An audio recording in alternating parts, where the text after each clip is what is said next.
I learned this trick the other day.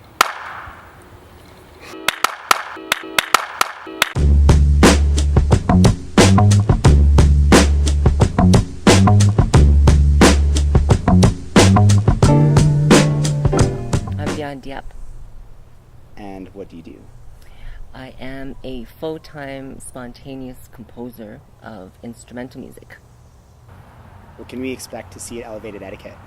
Well, even I don't know what to expect. I do expect that you will enjoy the spontaneous combustion of sounds that will come from these fingers and these ones. And hopefully you will also see, motivated people in the group joining me on stage. I will have a bassist with me, Eric, and he will, co-create with me on stage. So that's something to expect, something unexpected, something very fresh and new, very elevated. I love the title of the event always, because in creativity we yearn to elevate the consciousness, and how I have achieved that is through the co-creative process of elevating each other. And because the individual, once the individual is elevated in their consciousness, is able to become the greatest leader possible to curate and facilitate. So expect that. What is this? This here is a Vietnamese long zither instrument called Dan Zheng. It is the cousin of the Chinese Zheng long zither instrument. How do you play the Zheng? How do I play the Zheng? I have these perfectly shaped plectrums or finger picks that I have to attach with tape around my fingers on the fleshy side of my fingers. And you basically pluck the strings with these picks. And how did you come to discovering this instrument and your musical craft? I came to discover this shortly before graduating high school.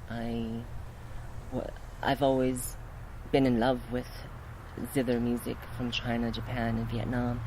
And growing up, I was never allowed to learn these instruments because, one, we couldn't afford lessons, and two, I was to be very academic in sciences and maths, the typical thing. And I excelled in those things, but one day I was at the Glenbow Museum. I think I must have been in grade 3 or 4, and the Japanese arts exhibit was going on, tour.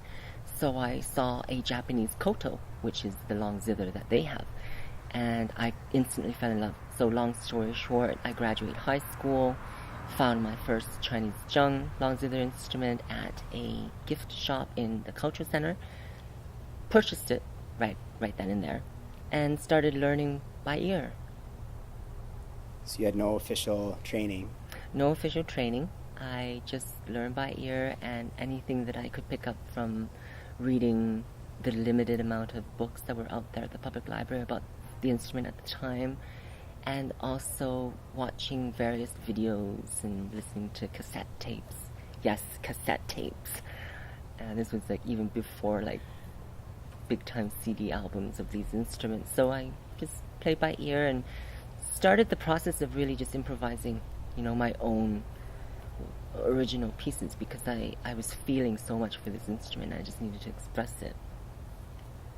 You said before that you did a lot of collaborating with many different artists. So what does collaboration and freestyle mean to you? And also, how has that helped define you as an artist or support you as an artist? Collaboration has been a huge part of my professional career. I mean, it was a part of it before I became professional in 2000, but in a very easygoing way, where there were a lot of learning curves. What does it mean to collaborate? And it was only when I started working with the Green Fools Theatre in Calgary that I discovered the term co-creative process. So in the co-creative process, everybody is involved in a vision. the vision can be produced or created by a single person, or that vision could be elaborated on by everybody involved.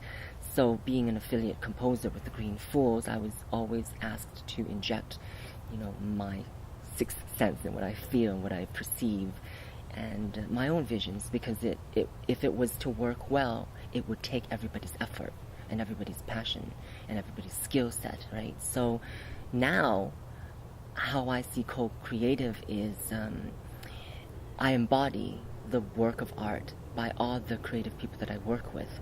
So in my music, hopefully you can hear the collaborations of other types of musical instruments by other artists, and or fusion with electronica, all different genres working with me in my records.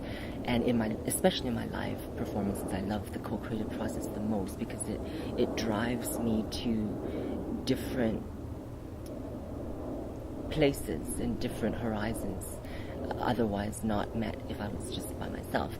So the co-creative also in informing me as an artist is what you see, what I project is the amalgamation and the completion of many people's work and many people's loving intentions. So my clothing, I design my own clothes and then I send it to my friends who are designers, and they construct the piece, and then they have an opportunity to contribute to my expression on the stage or in print or in TV.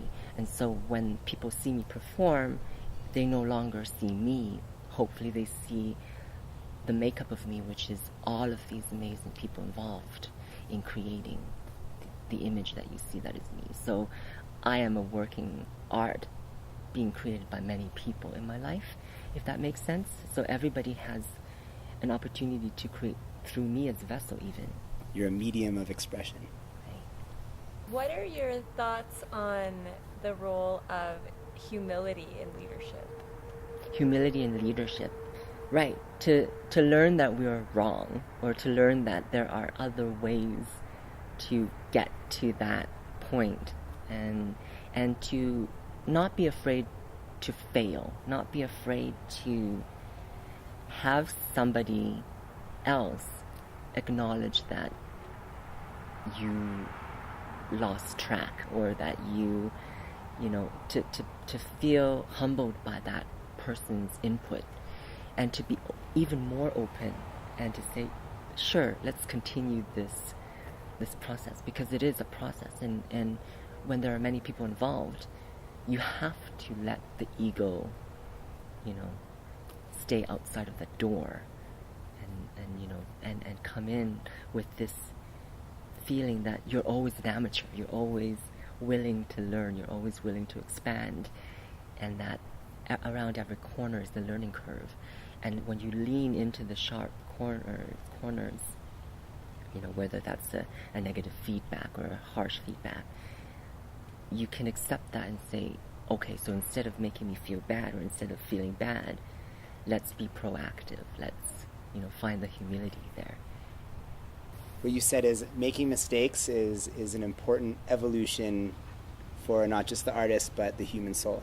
For the human soul, because the human soul, I believe, was created and born to learn and to naturally grow. And we have senses, eyes, ears, nose, mouth, touch. Minus any one of those, we yearn to grow. With those senses, we need to really utilize them to the fullest, and the soul always needs to learn and grow in order to become great leaders, or compassionate friend, understanding partner. All of these things are because the soul has been nourished.